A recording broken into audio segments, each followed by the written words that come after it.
Unfortunately, for the time being, it seems unlikely that the video game industry can pay me enough to come back. So, a lot of you don't really know this. I don't talk about this as much, but I have had a dual career for quite a while. I've been working in fitness for quite a long time, but I have also been working as a video game designer for the past 6 years. And during that time, also, I have kind of juggled the two, right? Like, I've gotten basically about half of my income from game design and about half of it from my whole fitness business and the clients that I work with. However, last year I was laid off from my most recent role, and I have not really found a good reason to go back into the games industry, at least for the time being. And I'm not alone. There are apparently really a lot of folks in this same position right now. So I am going to be reading a recent article from Aftermath, which is entitled "Video Game Developers Are Leaving the Industry and Doing Something, Anything Else." So as the article goes on to say, it's been a hellish few years for people employed in the video game industry.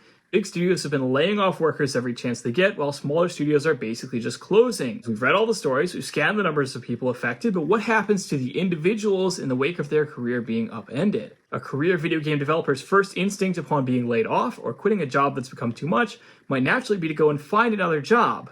However, as layoffs continue and funding for new studios dries up, the math simply doesn't add up. There are not enough jobs. This leaves people with a dilemma. They can either keep trying to find a job in the cruelest game of musical chairs imaginable, or they can walk away and try and do something else with their lives. And then it goes on to talk about a lot of individual stories of people who are affected. So I'm not going to go super in-depth with every single one of them, because of course they're just sort of indicative of a larger theme, a larger pattern. But I will kind of skim through a few of them and also add a couple that I know of as well. So this one, it says, there's a guy named Bruce. He's an indie studio. Funding fell through in 2022, and, the studio closes up. That's what happens. So he decides to walk away from games entirely, trying to find a desk job, in particular, as boring and stable as possible. That is very relatable, and I'll talk about that a bit more in a minute. Likewise, Saf Davidson, lead narrative designer on a project now canceled after the studio closed down a few months ago, says she was laid off on Christmas Eve. Spent a few days feeling super miserable and terrified of the future, ended up just saying screw this, deciding that she was going to move on with her life and find a different career, find a different industry to go into. Says someone named Frank has been a senior concept artist for a long time, struggling for months with a director who would do all kinds of inappropriate stuff. Eventually he's laid off, and he says, the experiences I had at that game studio did so much more damage than mentioned here. 2 therapists have been now so shocked and appalled by what I've relayed that they have been stunned speechless. They are now hoping to get into movies. Now we have someone named Anna who worked at Blizzard. Of course, Blizzard had layoffs recently as well. She says, the games industry is such a mess. There's way too much enthusiasm around generative AI and generally scammy vibes from C-suites at these companies. Creators and developers are just being abused left and right. Community is amazing, but the management is awful. And here's the kicker. She is now working as a line cook. I mean, I'm going to be so for real. There's nothing wrong with being a line cook, but I imagine that's a pretty stiff cut in your pay to go from working in UX to working as a line cook. Here's one from someone named Devin, who's been part of an indie studio in Canada. The publisher pulled the plug on funding, and as a result, the entire studio was laid off.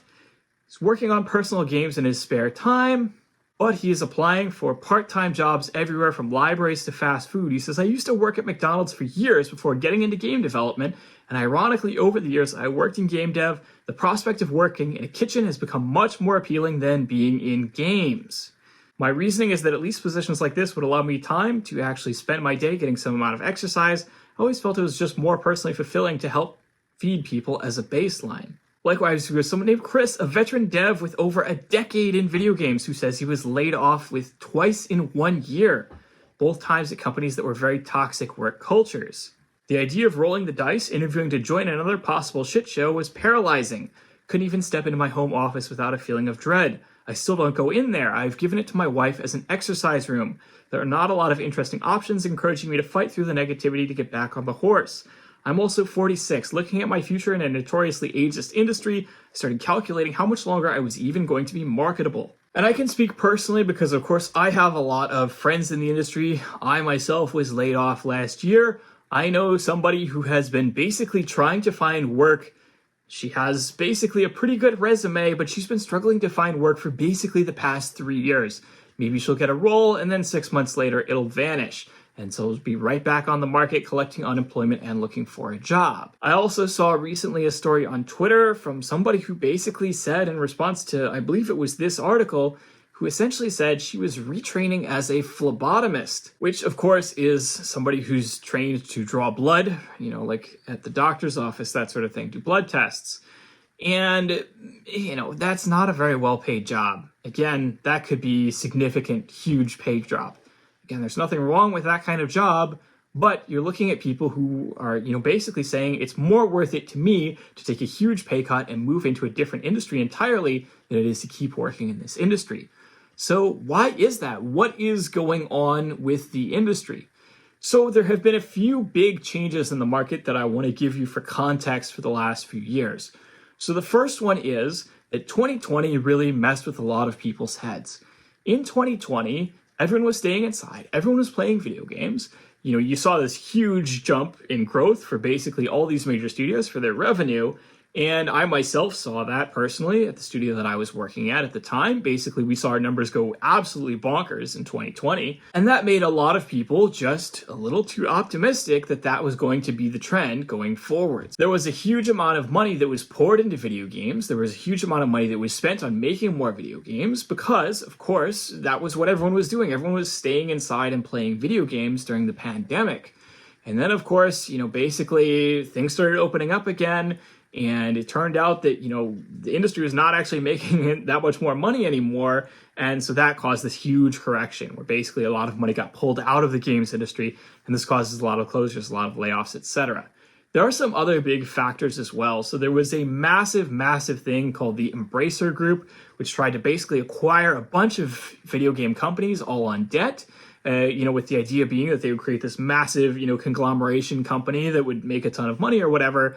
But that basically didn't happen. And so, at the end of the day, they had to take on so much debt to fund all these acquisitions that it ended up pretty much collapsing and causing all kinds of issues. And again, all kinds of closures, etc. Then you have the fact that the mobile games industry has been hit by changes to advertising. So essentially, Apple changed the way that advertising profiles work, which makes it a bit harder for people to advertise in mobile games and find other people cheaply. And the whole idea with mobile games is that you make a certain amount of money per user over the, the lifetime that they play this free game. They play this free game, they spend, maybe some amount of money on in-app purchases, or they watch a bunch of ads, and you can get a sense of like, okay, each user, I get like $10 out of each user or something like that.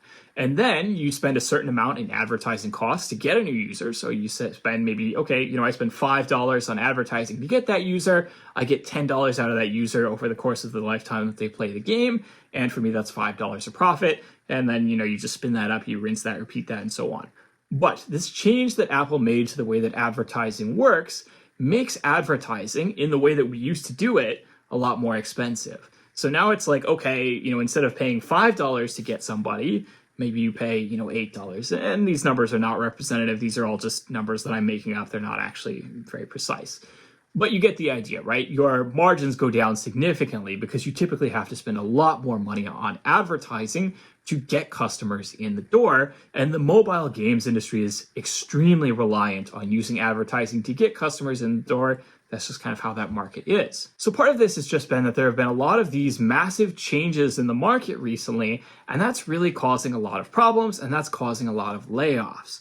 And the problem is that obviously when there are a lot of layoffs, there are going to be a lot of genuinely talented people who have insane amounts of talent, again, maybe a decade plus in the industry, and you're competing against maybe hundreds or thousands of other candidates for any particular job because there's just fewer jobs available. And this problem is obviously when we're talking about like skilled laborers in the market also, right? But I also have to talk about the beginning of the pipeline, which is, say, the beginners, the juniors, the less skilled laborers, right? You get people who go to college, who go to university to study how to make video games, right? And the reality is that there are basically more people graduating from university every year with degrees in things related to video games than there are roles available for juniors. There just really aren't that many roles available for juniors because most companies are not looking to hire junior talent. They're looking to hire, mid-range or experienced talent. And so, basically beginners, this is an insanely difficult market to get into because you already have more skilled workers who have a lot more experience, who are, potentially willing to take a pay cut to continue to work well in the industry. And you're competing against just an incredible amount of them on the market right now, right?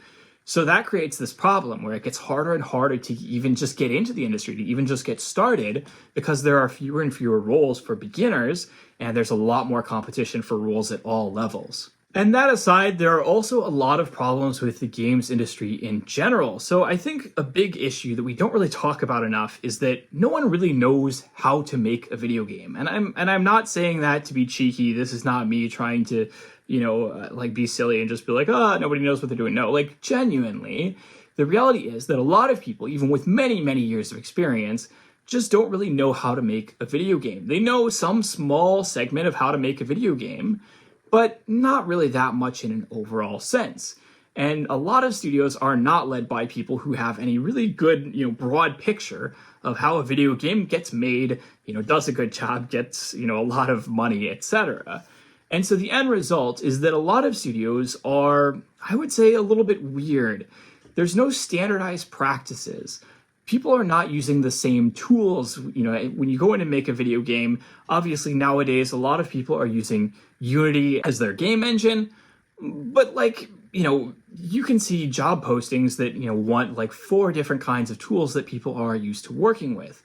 And so ultimately the problem is that basically any role in the games industry is very specialized. In particular, I can tell you that basically as a designer, I have 5 years of experience working on a very specific kind of mobile game. And that means I don't have a lot of design experience when it comes to, say, big budget AAA games, console design, etc. And so that really limits the amount of jobs that I can apply to personally, because I just have such a narrow band of experience in terms of the things that I know, despite having a lot of experience in the industry. Many workplaces are very toxic on the inside, just encourage a lot of overwork.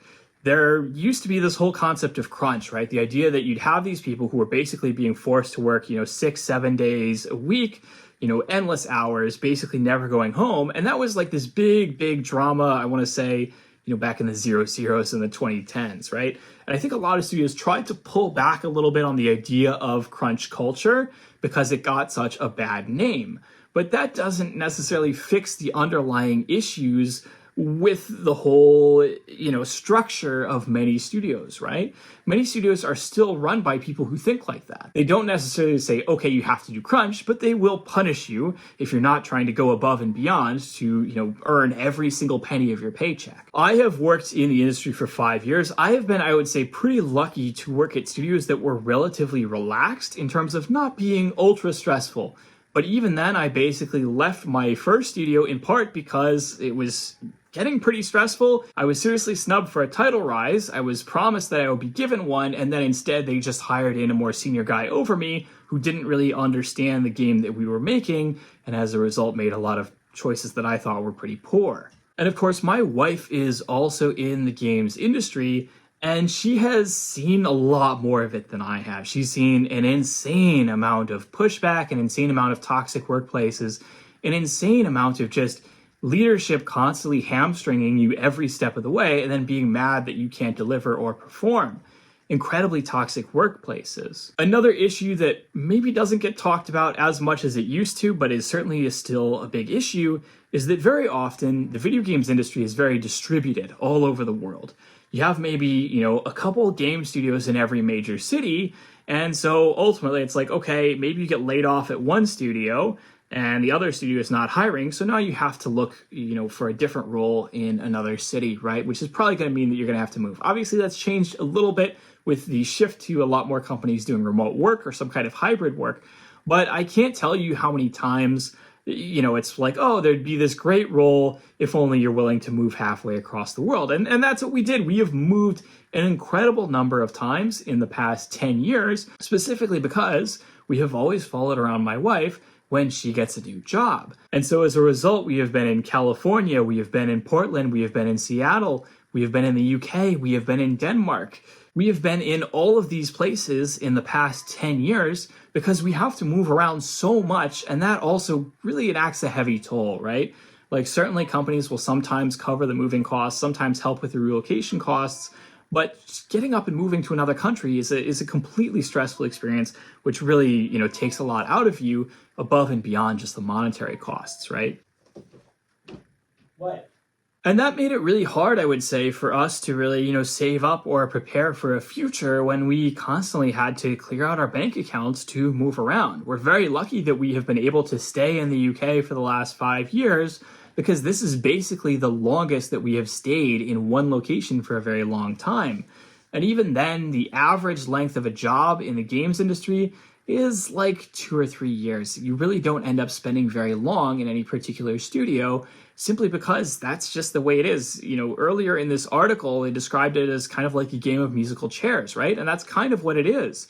People get laid off a lot just because studios do that. They restructure, they reorganize, they lay people off. It doesn't necessarily have anything to do with how good of a worker you are, but then this results in this situation where you constantly have to cycle around different companies until you find one that's more stable or until you find one that is a good fit. And the biggest issue in particular for me is that I've got a relatively focused skill set, right? Like there's a certain number of games that I could theoretically contribute on really well. And really a lot of the money is just in working for these big studios. And you can try and make indie games, but as I've talked about in a previous video, most indie games just don't make any money at all. Most video games make like less than a few $1,000s. And you can imagine putting, say, a year and a half, 2 years into making a game that you think is really good, and then it makes basically no money because that's just the reality of the situation. Indie games often don't make that much. Yes, maybe you get very lucky. You spend a lot of time making a game, it turns into the next Stardew Valley, it becomes a big hit, right? But that is, by definition, not very common. Most people do not make that much money off of launching a video game. So even the indie route is not necessarily going to pay off. It's not necessarily going to be a good idea to go it your own way. And in particular, in my situation, like I've discussed before, I've always kind of been doing a dual career. I basically always went ahead and stuck with doing half of my work, part-time doing client work, and half of my work working in the games industry and getting about half of my income from each. And ultimately, a big problem is that while we enjoy living here in the UK, the kids like it here, we've been, able to stay here for 5 years. You also get lower salaries here compared to the US. That's just a big part of the problem. And so here in the UK, you might see for similar roles, you might see like half as much, to be quite honest, in terms of the salary that you can get.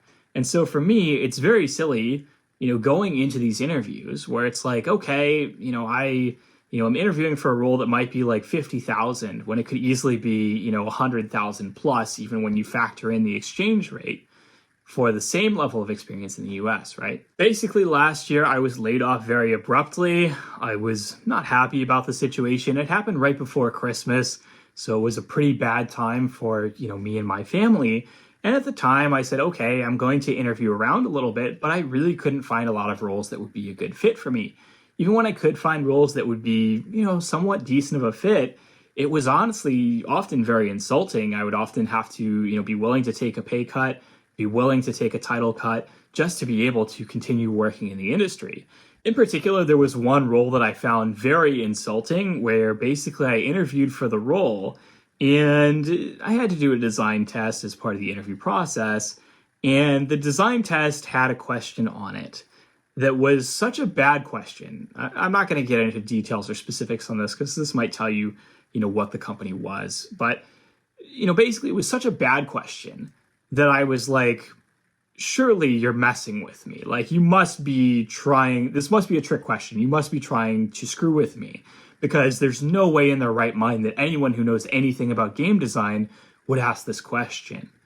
And, obviously this design test was written by the guy who would be my boss. Right? So I'm going to, be charitable in this situation, right? Assume that he must be a pretty smart guy. And so basically I come back in response to this test and I say, I'm not going to answer that question because I'm pretty sure you're trying to trick me. I'm pretty sure that this question is just trying to mess with me and to test whether I would go along with something insanely stupid. And the answer was no. The question was 100% genuine, and he was not happy that I chose not to answer the question, right? And in this situation, it's like, all right, I get it, right? It's like, all right, I'm not a good fit for this studio, period. It would never work out. This would be a terrible idea for everybody involved, especially because I was looking at the time at accepting a pay cut of maybe like 5,000 to 10,000, right? And so obviously I spent some time interviewing around in the months after I was initially laid off, but I have the ability to focus on the work that I do in fitness and to focus on picking up more clients. And I did that, right? That's what I've been doing for basically the past year.